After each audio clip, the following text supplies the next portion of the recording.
Hello dear students, welcome back to organize knowledge channel. और आज की जो वीडियो है उसमें डिस्कस करेंगे worksheet number 34 class 7th subject English है। और ये वर्कशीट आपके लिए 8 नवंबर 2021 के लिए शेड्यूल की गई है। आज की जो वर्कशीट है स्टूडेंट्स, उसमें हम यहाँ पर सिनोनिम्स जो वर्ड्स होते हैं उनके बारे में सीखेंगे। सो वर्कशीट शुरू करने से पहले प्लीज़ चैनल को सब्सक्राइब कर दीजिए, बेल आइकन को प्रेस कर लो ताकि आपको आने वाली वीडियोस की नोटिफिकेशन वो समय से मिल जाए। सो देखिए क्या दिया गया है। Look at the following pictures carefully and read out the words given against them. तो आपको यहाँ पर कुछ वर्ड्स दिए गए हैं, पिक्चर्स दी गई हैं, उनको आपको केयरफुली रीड करना है। जैसे दिया गया है हैप्पी। हैप्पी का अगर हम देखें तो हैप्पी को हम और क्या कह सकते हैं, हम ग्लैड कह सकते हैं। यहाँ पर देखिए फियर यानी डरा हुआ, ठीक है ना। डरे हुए को हम और क्या कह सकते हैं, स्केयर कह सकते हैं, डरा हुआ। उसके बाद देखो फैट। फैट यानी मोटा, मोटे को और क्या कह सकते हैं, ओबेज कह सकते हैं। उसके बाद है सैड, बहुत सैड है ना ये, तो सैड को और क्या कह सकते हैं हम, ग्लूमी कह सकते हैं। तो ये क्या है, दीज आर द सिनोनिम, ठीक है। सिनोनिम यानी एक जैसा जिनका मीनिंग होता है। In the following set of words and circle the two which have same और ऑलमोस्ट सेम मीनिंग, ठीक है। तो आपको जो भी सेम मीनिंग यहाँ पे है उसको क्या करना है, उसको आपको सर्कल करना है। सो यहाँ पे फॉर ए जो है आपको जो दिया गया है, ठीक है। यहाँ पे देखिए क्या दिया गया है, इसमें से आपको 2 को एंसर्कल करना है जिनके मीनिंग सेम हो। तो यहाँ पे अगर हम देखें तो देखिए डिलाइट। डिलाइट का मतलब क्या है, जैसे खुश होना, वो हैप्पी। हैप्पी जो होता है वो डिलाइट होता है। और जॉय, जॉय का मतलब भी क्या होता है, खुश होना। जबकि एंग्री का मतलब नाराज होना है। स्मूथ का मतलब जैसे स्मूथ होता है, ठीक है ना। तो ये आप डिलाइट और जॉय को सर्कल कर दोगे। उसके बाद बी दिया गया है, देखिए ब्रेव, क्लेवर, बोल्ड और डल। अब यहाँ पे कौन से ऐसे सेम हैं। ब्रेव का मतलब होता है बहादुर, ठीक है। क्लेवर यानी चतुर, और बोल्ड का मतलब बोल्ड यानी जैसे ब्रेव का ही जो है आप कह सकते हो सिनोनिम। तो ये जो है इसका हो जाएगा, इसको आप सर्कल कर देंगे। क्लियर। डल का मतलब क्या है, जिसके अंदर कोई चमक ना हो, ऐसी होता है। तो ब्रेव और बोल्ड इसमें आप सर्कल कर लेंगे। उसके बाद सी दिया गया है रिफ्यूज़, एक्सेप्ट, डील और डिनाई। रिफ्यूज़ का मतलब क्या होता है, मना कर देना, ठीक है। एक्सेप्ट का मतलब होता है एक तरह से ले लेना। डील का मतलब आपस में बातचीत करना, डील होती है ना। तो डिनाई का मतलब मना कर देना। तो यहाँ पे आप आंसर कर दोगे रिफ्यूज़ को और डिनाई को। ये दोनों के मीनिंग जो है वो क्या है, सेम है। उसके बाद देखिए नेक्स्ट है होप है, टग है, पुल और नैप। तो यहाँ पे क्या हो जाएगा, टग और पुल। टग का मतलब भी खींचना होता है और पुल का मतलब भी क्या होता है, खींचना होता है। तो इस तरह से आप जो है अपनी कॉपी में इनको लिख के और इनको सर्कल कर देंगे। अब देखिए सिनोनिम क्या होते हैं। सिनोनिम अ वर्ड और phrase that means exactly or nearly the same as another word और फ्रेज इज कॉल्ड सिनोनिम।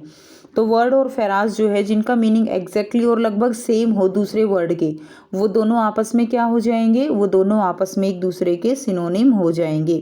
उनको हम क्या कहेंगे, उनको हम सिनोनिम कहते हैं, ठीक है। उसके बाद देखिए नोट दिया गया है, a word can have more than one synonym. किसी भी वर्ड के एक से ज़्यादा सिनोनिम भी हो सकते हैं। Here is a list of some more synonym. अब यहाँ पे आपको कुछ और जो है क्या दिए गए हैं, सिनोनिम दिए गए हैं। जैसे गुड का सिनोनिम क्या होगा, गुड का सिनोनिम वेल हो जाएगा। गुड यानी अच्छा, वेल भी अच्छा होता है।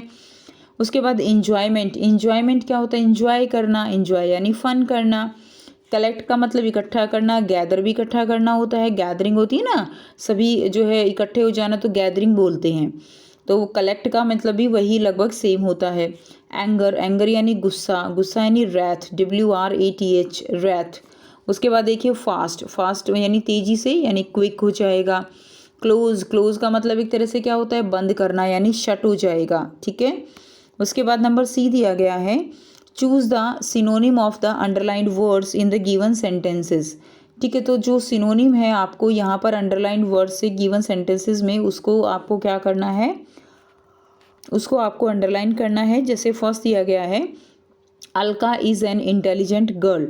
अलका क्या है, अलका इंटेलिजेंट गर्ल है। तो इंटेलिजेंट का मतलब क्या होता है, इंटेलिजेंट यानी होशियार होता है ना। तो इसमें कौन सा सिनोनिम हो जाएगा, ब्रिलियंट, ब्रेव, रिच या फेमस। तो इंटेलिजेंट यानी ब्रिलियंट हो जाएगा। तो ए जो है इसका आपका आंसर हो जाएगा। सेकंड है my mother gave me a very beautiful dress, मेरी मम्मी ने मुझे बहुत ब्यूटीफुल ड्रेस दी। तो ब्यूटीफुल का सिनोनिम बताना है। अगली, अगली तो बदसूरत होता है, ब्राइट बहुत चमकदार, डल जो है बिल्कुल डल, प्रेटी, प्रेटी क्या होता है बहुत सुंदर। ठीक है, तो ब्यूटीफुल का सिनोनिम क्या हो जाएगा, प्रेटी हो जाएगा। डी जो है इसका आंसर हो जाएगा।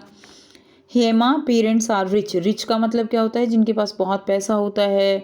ठीक है, तो यहाँ पे देखो पॉपुलर है, वेल्दी है, नाइस है और पुअर है। तो यहाँ पे नाइस तो अच्छे होते हैं, पॉपुलर यानी बहुत फेमस हो, पुअर गरीब हो, वेल्दी होता है जिसके पास पैसा होता है, यानी रिच का सिनोनिम वेल्दी हो जाएगा। उसके बाद देखिए number 4, I will finish my assignment tomorrow, मैं कल अपने असाइनमेंट कंप्लीट कर लूँगा। ठीक है, तो फिनिश का मतलब क्या होता है, यहाँ पे कंप्लीट होता है। फिनिश ख़त्म कर देना यानी कंप्लीट कर देना। तो स्टॉप, फॉलो और परफॉर्म इसके सही आंसर नहीं रहेंगे। ठीक है स्टूडेंट्स, तो यहाँ से आप वीडियो पॉज करके और सी पार्ट को कर लेंगे।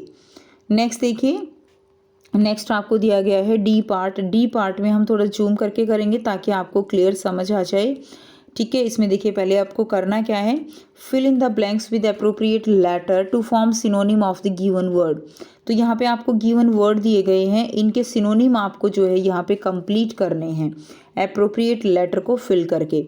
जैसे कि देखिए बिग का क्या दिया गया है, बिग का सिनोनिम क्या होता है, ह्यूज होता है। तो यहाँ पे आप क्या कर देंगे, ह्यूज इसको फिल कर देंगे। ठीक है, यू आ जाएगा इसके अंदर। वेकेंट, वेकेंट का मतलब होता है खाली, खाली यानी एम्प्टी, EMP आपको दिया गया है, टी जो है आप इसमें फिल कर देंगे एम्प्टी। उसके बाद देखिए इल, इल का मतलब बीमार होना और इसमें क्या आ जाएगा, सिक। ठीक है, SICK, सिक हो जाएगा, बीमार होना।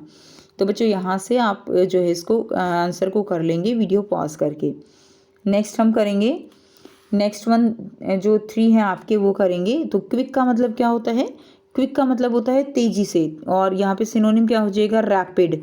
रैपिड का मतलब क्या होता है, तेजी से। ठीक है, उसके बाद देखो फूल, फूल यानी बेवकूफ़ मूर्ख जो होता है। तो ईडियट क्या हो जाएगा, ईडियट। क्लियर है, फूल का मतलब ईडियट। उसके बाद देखिए क्लीन, क्लीन का मतलब क्या होता है, टाइडी। क्लीन का मतलब क्या है, टाइडी यानी साफ सुथरा, क्लीन, टाइडी। तो इस तरह से आप ये तीनों जो है कंप्लीट कर लेंगे। तो ये थी आपके आज की इंग्लिश की वर्कशीट। आई होप सभी बच्चों को ये क्लियर है। फिर भी कोई डाउट है तो आप पूछ सकते हो। वीडियो अच्छी लगे तो प्लीज़ लाइक कर दीजिए, शेयर कर दीजिए और चैनल को सब्सक्राइब कर लीजिए। सो थैंक्स फॉर वॉचिंग, मिलते हैं नेक्स्ट वीडियो में नेक्स्ट वर्कशीट के साथ। Take care.